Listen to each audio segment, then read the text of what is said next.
고린도후서 11장 16절에서 33절까지 우리 한 절씩 함께 교독하실 때, 교우들 읽으실 때 제가 또 함께 읽도록 하겠습니다. 내가 다시 말하노니 누구든지 나를 어리석은 자로 여기지 말라. 만일 그러하더라도 내가 조금 자랑할 수 있도록 어리석은 자로 받으라. 내가 말하는 것은 주를 따라 하는 말이 아니요 오직 어리석은 자와 같이 비탄 없이 자랑하노라. 여러 사람이 육신을 따라 자랑하니 나도 자랑하겠노라. 너희는 지혜로운 자로서 어리석은 자들을 기쁘게 용납하는구나. 누가 너희를 종으로 삼거나 잡아먹거나 빼앗거나 스스로 높이거나 뺨을 칠지라도 너희가 용납하는도다. 나는 우리가 약한 것 같이 욕되게 말하노라. 그러나 누가 무슨 일에 담대하면 어리석은 말이나마 나도 담대하리라. 그들이 히브리인이냐 나도 그러하며 그들이 이스라엘인이냐 나도 그러하며 그들이 아브라함의 후손이냐 나도 그러하며 그들이 그리스도의 일꾼이냐 정신없는 말을 하거니와 나는 더욱 그러하도다. 내가 수고를 넘치도록 하고 옥에 갇히기도 더 많이 하고 배도 수없이 맞고 여러 번 죽을 뻔하였으니 유대인들에게 40에서 하나 감한 매를 5번 맞았으며 3번 태장으로 맞고 1번 돌로 맞고 3번 파설하고 일주야를 깊은 바다에서 지냈으며 여러 번 여행하면서 강의 위험과 강도의 위험과 동족의 위험과 이방인의 위험과 시내의 위험과 광야의 위험과 바다의 위험과 거짓 형제 중의 위험을 당하고 또 수고하며 애쓰고 여러 번 자지 못하고 줄이며 목마르고 여러 번 굶고 춥고 헐벗어더라. 이 외의 일은 고사하고 아직도 날마다 내 속에 눌리는 일이 있으니 곧 모든 교회를 위하여 염려하는 것이라. 누가 약하면 내가 약하지 아니하며 누가 실족하게 되면 내가 애타지 아니하더냐. 내가 부득불 자랑할진대 내가 약한 것을 자랑하리라. 주 예수의 아버지 영원히 찬송할 하나님이 내가 거짓말 아니하는 것을 아시느니라. 다메섹에서 아레다 왕의 고관이 나를 잡으려고 다메섹 성을 지켰으나 나는 광주리를 타고 그 창문으로 성벽을 내려가 그 손에서 벗어나는다. 아멘. 하나님의 말씀입니다. 오늘 고린도후서 묵상 25번째 시간입니다. 이제 2019년 새해를 시작하면서 고린도후서 묵상이 몇 번 남지를 않았죠. 이제 고린도후서 12장과 오늘 11장을 마치게 되는데 12장과 13장 두 개의 짧은 장만을 남겨두고 있습니다. 그동안 고린도후서를 묵상을 하면서 이 고린도후서는 주제가 좀 산만하게 흩어져 있는 책이지만 바울의 서신 중에서 그 어느 때 어느 서신보다 사랑을 받는 서신인 이유는 이 고린도후서에 우리에게 은혜를 주는 귀한 말씀들이 참 많이 담겨 있기 때문이라고 말씀을 드렸습니다. 지금 우리가 묵상을 하고 있는 고린도후서 11장은 고린도후서 10장과 11장을 연속해서 고린도 교회에 있었던 바울의 적대자들과의 논쟁의 맥락이 담겨 있습니다. 우리는 지난 몇 시간에 걸쳐서 고린도 교회 안에 이런 사람들이 있었음을 발견했죠. 바울의 사역을 폄하하고 깎아내리려는 사람들이 있었다는 것을 발견했습니다. 이 사람들은 어떤 사람들인가 하면 고린도후서 11장 5절에서 말하는 것처럼 소위 지극히 크다는 사도들입니다. 이 지극히 크다는 사도들은 바울이 고린도 교회를 떠난 다음에 들어왔던 사람들인데 이 사람들은 바울과는 다른 복음의 가르침을 전하였고 바울의 사역을 깎아내리고 비난하는 일들을 하였습니다. 그래서 바울은 이들과의 논쟁을 하는 이야기를 고린도후서 10장과 11장에 소개하면서 지난 시간에 우리가 묵상을 했던 고린도후서 11장 14절에서 말한 것처럼 이들을, 이 적대자들을 마치 사단이 광명의 천사로 가장한 것처럼 이들도 사단의 일꾼이다, 바울로서는 최고로 강한 어조로 비판을 하는 이야기까지 바울은 소개하였습니다. 오늘 우리가 묵상하는 본문 또한 바로 이러한 맥락 속에서 바울이 적대자들과의 논쟁 속에 자신을 변호하고 자신을 세우려고 하는 말씀이 소개가 되고 있습니다. 오늘의 본문의 주제를 살펴볼 수 있는 구절이 18절에 드러나죠. 고린도후서 11장 18절에서 이렇게 말합니다. 여러 사람이 육신을 따라 자랑하니 나도 자랑하겠노라. 아마도 이 지극히 크다는 사도들이 자랑을 했던 것으로 보이죠. 자신의 사도로서의 자격도 자랑하고 자신이 얼마나 사도로서 합당한 교육과 배경을 가진 사람인지 자랑하고, 그리고 주님의 사도로서 사역을 하면서 얼마나 많은 어려움과 고초를 겪었는지 자신의 모습을 자랑하였을 것으로 보입니다. 이 말을 듣고서 바울도 나에게도 많은 자랑거리가 있다. 오늘 이 고린도후서 11장에서 이 말을 하지요. 나에게도 얼마나 많은 자랑거리가 있는지 아느냐. 바울이 소개하는 이 대목에서 바울은 개인적인 이야기를 사실 거의 하지 않는 사람인데, 이 고린도후서 11장에서 우리는 바울의 개인적인 삶의 이야기를 발견할 수 있게 됩니다. 22절에서 이렇게 말을 하죠. 한번 한 목소리로 고린도후서 11장 22절을 함께 읽어보겠습니다. 그들이 히브리인이냐 나도 그러하며, 그들이 이스라엘인이냐 나도 그러하며, 그들이 아브라함의 후손이냐 나도 그러하며. 여러분, 바울의 이게 이제 자랑을 하는 거예요. 바울 자신에 대한 자랑. 바울은 이 자랑 속에서 말하고 싶은 것이 자신의 유대인으로서의 배경을 강조하고 자랑을 하고 싶은 것입니다. 자기 자신도 유대 율법에 대해서 얼마나 익숙한 사람인지, 이 율법과 복음의 관계에 대해서 말할 만한 충분한 자격이 있는 정통 유대인이라는 것이죠. 아마도 그 소위 지극히 높은 크다는 사도들은 이런 주장을 펼쳤을 것이죠. 제가 전에도 소개를 해드렸다시피 그리스도인이 되는 것만으로 충분한 것이 아니라 구약 성경의 복을 온전히 받기 위해서는 유대 율법 또한 지켜야 한다. 이들이 바로 지극히 크다는 사도들이 했던 가르침의 내용입니다. 바울은 이런 이 사람들, 적대자들의 주장에 대해서 나도 유대인이고 아브라함의 후손인지라 율법에 대해서 누구보다 잘 알고 있지만 복음에는 이 유대 율법을 넘어서는 은혜가 나타났다. 이것을 강조하기 위해서 바울은 자신의 위치에 대한 이야기를 이렇게 자랑처럼 하고 있습니다. 바울이 또 어떤 자랑을 하고 있는가 하면 주님의 사도로서 사역을 하면서 얼마나 많은 어려움을 겪었는지를 자랑하죠. 여러분, 23절부터 바울의 또 자랑이 시작됩니다. 감옥에도 갇히고 매도 맞고 돌로도 맞아보고 배가 파선해서 일주일을 바다에서 표류하기도 하고 강도의 위협을 경험하고 추위와 굶주림으로부터 고생했던 이야기들을 바울이 소개합니다.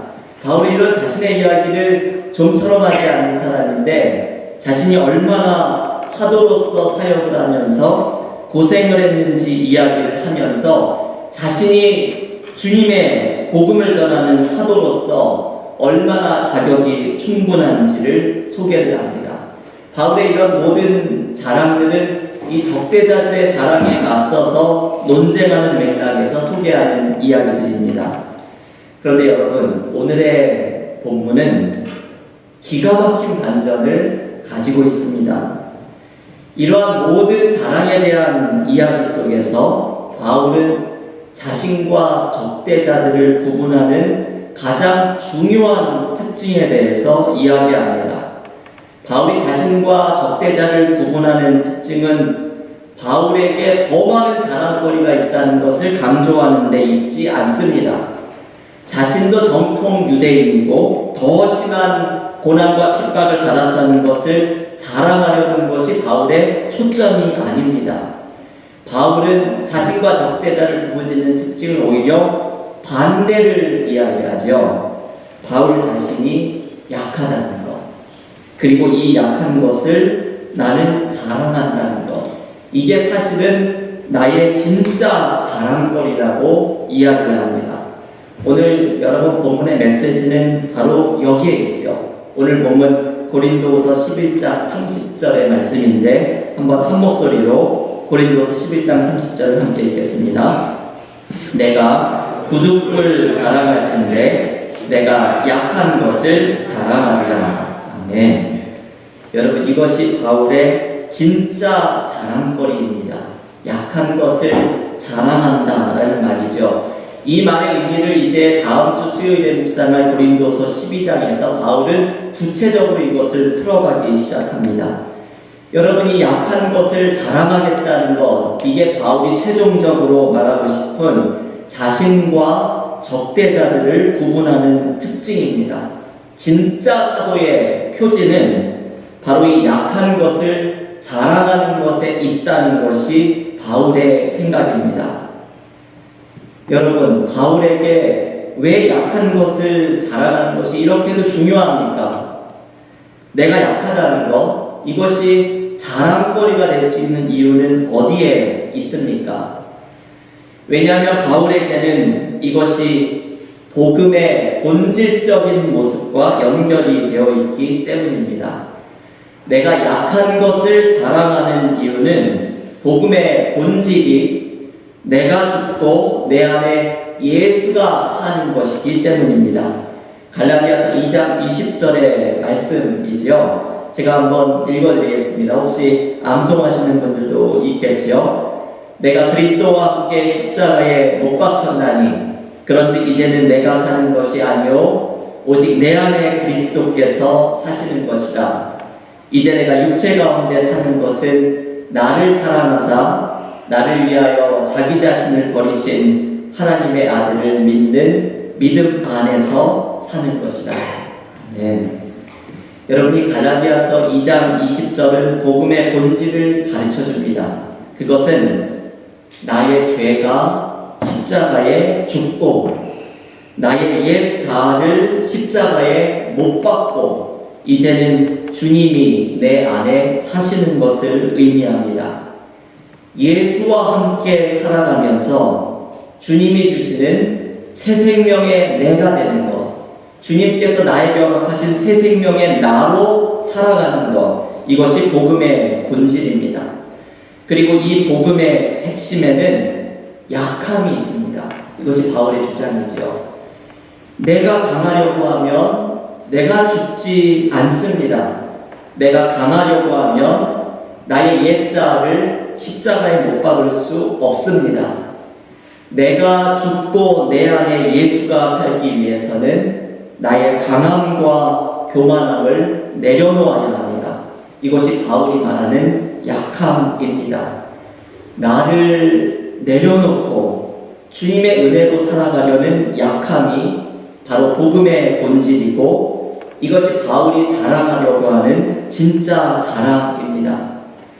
여러분, 바울의 이 약함에 대한 자랑을 듣고서 소위 지극히 큰 사도라고 하면서 자신의 자랑거리만을 내세우고 있었던 이 바울을 비난하고 있던 적대자들이 얼마나 부끄러운 모습으로 자신을 돌아보게 되었겠습니까? 내려놓음이라고 하는 책을 썼던 이용규 선교사님, 여러분 이 책을 잘 아시죠?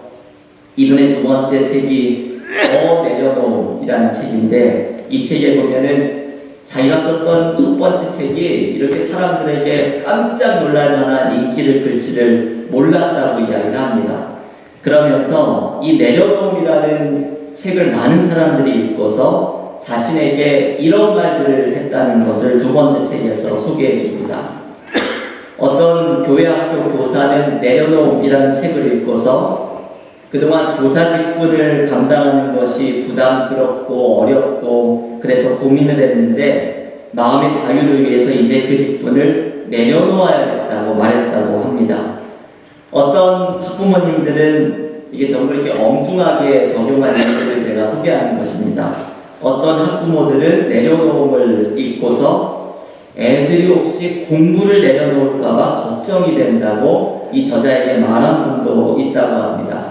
또 어떤 청년은 농담 삼아서 이제 저는 서울대학교에 입학하는 것을 내려놓겠습니다 라고 아주 자부심에 가득 차서 말한 청년도 있었다고 합니다.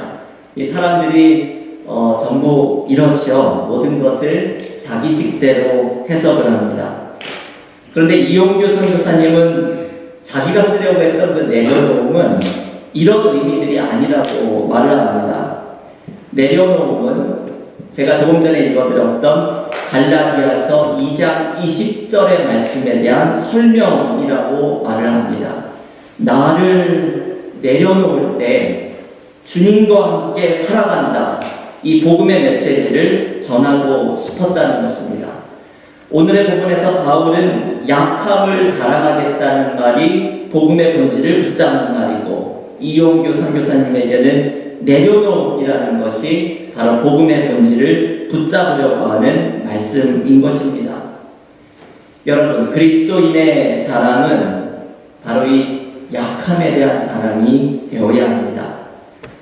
반대로 그리스도인이 부끄럽게 여겨야 하는 모습은 강한 것입니다. 여러분, 이것을 우리는 부끄럽게 여겨야 합니다. 세상은 강한 것을 추구합니다. 나의 목소리를 크게 내고 나의 주장으로 다른 사람을 비난합니다. 고린도 교회에서도 이런 일이 일어나게 되었던 것이죠.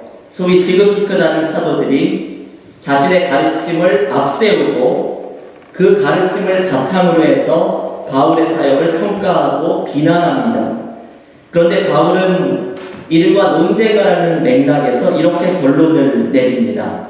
나의 약한 것을 자랑하겠다라고 말을 합니다. 여러분, 우리 같으면 이렇게 논쟁을 하고 적대자들과 논쟁을 하는 가운데에서 결론을 이것으로 내리는 건 우리는 참 어렵죠. 바울은 아주 놀라운 결론을 내립니다. 그 논쟁의 마지막에서 나의 약한 것을 자랑하겠다라고 말을 합니다. 왜냐하면 이것이 복음의 본질이기 때문입니다. 복음은 내가 죽고 내 안에 예수가 사는 것이기 때문입니다. 강한 것을 자랑하는 것은 그리스도인들이 부끄럽게 여겨야 하는 일이기 때문입니다. 교회 안에서는 내가 죽고 예수가 사는 모습으로 서로를 대해야 합니다. 교회 안에서 내가 약해지려는 용기를 가지고 약한 것을 자랑하는 모습으로 상대방을 대해야 합니다. 그것이 우리가 믿는 복음의 본질이기 때문입니다. 약함을 자랑하는 모습으로 상대방을 대하면 그 공동체에는 복음의 능력이 나타나는 교회로 세워져 가게 됩니다. 교회 여러분, 오늘 바울처럼 나의 약함을 자랑하십시오. 나의 똑똑함, 나의 경험, 나의 능력, 나의 학벌, 나의 경제적인 능력, 그 무엇도 우리는 사실 자랑할 것이 없습니다. 오늘 우리 교회가 후원하고 함께 동역하는 플러싱의 한인 홈리스 쉘터를 운영하는 사랑의 집 정모세 원장님을 만났습니다. 그분이 오늘 만나서 말씀을 나누면서 이런 말씀을 저에게 나눠주셨습니다. 이 홈리스 사역을 하다 보니까 홈리스 분들 중에 왕년에 잘 나가지 않았던 분들이 없다고 합니다. 사업도 성공한 분도 있고 학벌도 좋은 분도 있고 능력도 많았던 쟁쟁한 분들이 많다고 합니다. 그런데 그분들에게 어려운 일들이 생기고 어떻게 삶의 환경들이 자꾸만 쌓여가고 이게 딱 맞아떨어지면서 홈리스로 어느 날 전락을 하게 되었다고 합니다. 그러면서 전모세 원장님이 이런 말씀을 합니다. 모든 사람이 단 한 사람의 예외도 없이 한순간에 홈리스가 될 수 있다고 말합니다. 이 말이 저에게 참 다가왔던 말이었습니다. 모든 사람이 한순간에 홈리스가 될 수 있습니다. 우리가 자랑할 수 있는 것은 아무것도 없습니다. 이 땅의 순례의 길에서 하나님이 부르시면 그 순간에 우리는 모두 손 털고 한순간에 하나님 앞으로 모든 것을 내려놓고 가야 하는 인생입니다. 우리가 자랑할 것은, 진짜 자랑해야 할 것은 나의 약함을 자랑하는 것입니다. 그래서 내가 죽고 내 안에 있는 예수와 함께 살아가는 삶이 되는 것입니다. 교회가 자랑해야 하는 것도 이것이죠. 약함을 자랑하는 사람들이 모여있다는 사실을 자랑해야 합니다. 교회의 역사도, 신앙생활의 연륜도, 교회의 프로그램도 자랑할 것이 없습니다. 은혜로 구원받은 약한 사람들이 모여있다는 것을, 그것만을 자랑할 때 그 공동체는 서로 사랑하는 공동체가 되고 복음의 능력을 경험하는 공동체로 세워지게 됩니다. 교회 여러분, 오늘 바울이 말하는 이 말씀을 들으십시오. 약해지십시오. 약한 것을 자랑하십시오. 강한 것을 자랑하는 것은 부끄러운 일입니다. 약해지려는 용기를 가지십시오. 이것이 복음의 정신이고 그리고 십자가의 정신입니다. 오늘 적대자들과 논쟁하는 그 자리에서 내가 약한 것을 자랑합니다. 이것을 결론으로 내리면서 논쟁에 대한 모든 이야기를 마치는 사도 바울의 이 고백이 우리의 고백이 되어서 우리도 하나님의 놀라운 은혜를 경험하는 개인의 삶, 믿음의 공동체가 될 수 있기를 간절히 기원합니다.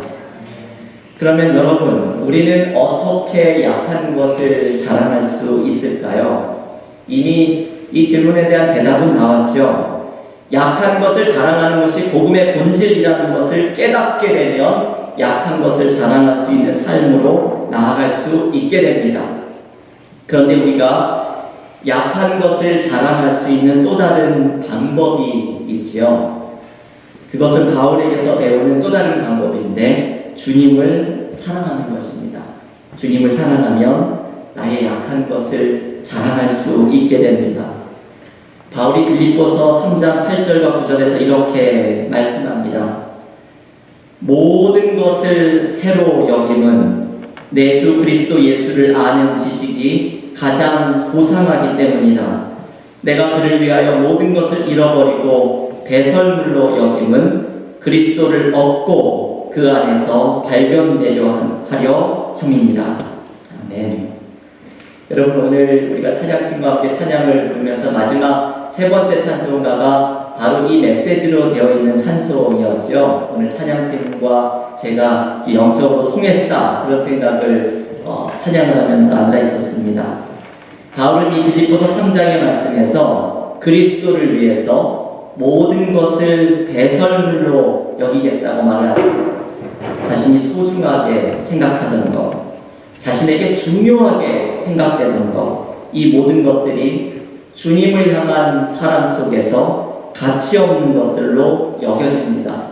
그러면서 주님을 향한 사랑 속에서 자신의 약함을 자랑하는 사람으로 서게 됩니다.